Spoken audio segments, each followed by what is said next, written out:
I could sympathize with our brother, the vice president of the Nurses Association, Samuel, saying that if you go to meet with the minister and at the end of the day, all that happens is that, trust me, you cannot go back to your members and say, well, the minister says we should trust him. I think they will accuse you of even, getting some kicks. Exactly. I think it's about having a meaningful dialogue.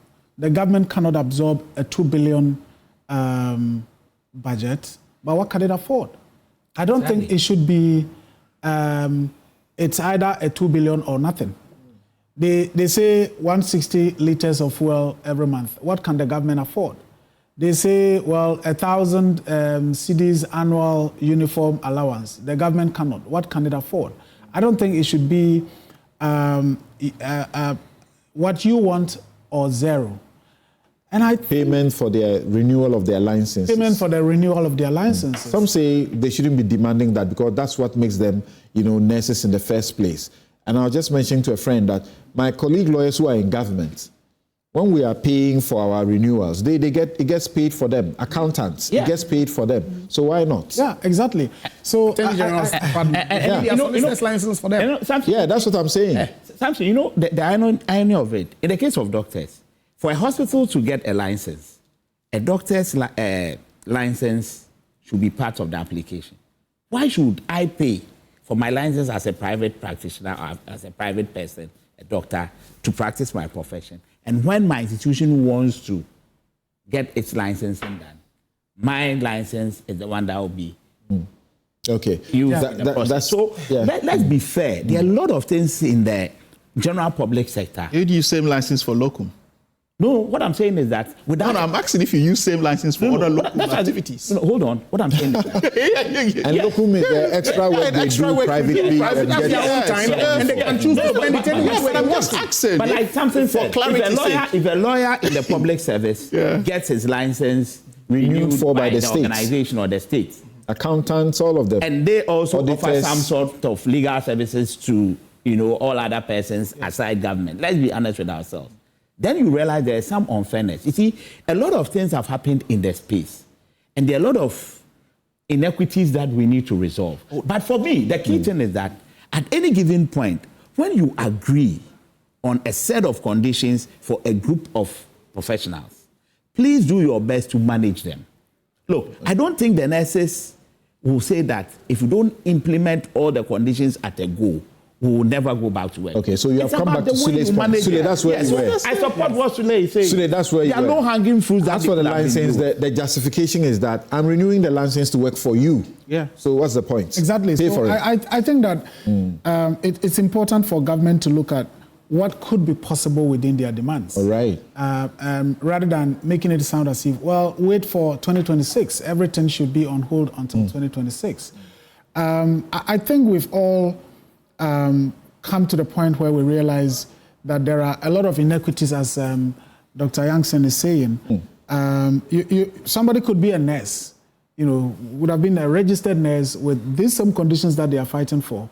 But because he or she is a politician, gets appointed onto a certain position, and all of a sudden, the person is getting like 10 times whatever. 20 times. Or 20 times whatever the person is earning. Not on the basis that he's acquired a different qualification or a different experience or whatever it is, but the only thing is that he or she is a politician and has gotten the favor of the president for an appointment. And it happens everywhere. And they may retire on that salary. Exactly. And so if we're talking about a situation where, yes, we all appreciate the difficulties within the economy. Right. That is true. Everyone is looking at We all appreciate the fact that we cannot be treating our nurses and doctors the same way as doctors and nurses in the UK or the US are being treated. But what is fair should be done. But do you appreciate the point they make that, Justice, I didn't believe that was true until I recall that you sat on this show and spoke about a similar situation, that when they are sick, they are not catered for? Look, something, until about, let's say, a couple of years back, practically, nobody caters for anybody. Today, when I am sick, I don't even bother myself. I make sure I look for cure for myself. You know why? On paper, some of these conditions that they are fighting about, it's in there that take care of me. However, at the point where you are sick, I tell you what, if you don't take the bull by the horn and find a way to survive, most times that support from the employer will never come. We have doctors who work for the government. There are times that the GMA has to mobilize funds to support them. Yeah, I've heard those stories. Sometimes we had to appeal to government just to come in. So even where you have something on paper, in practice, it doesn't work. Okay. Let me just come in here with the help with the equity aspect, let right, Doc come and in synchronization of it from a very honest perspective.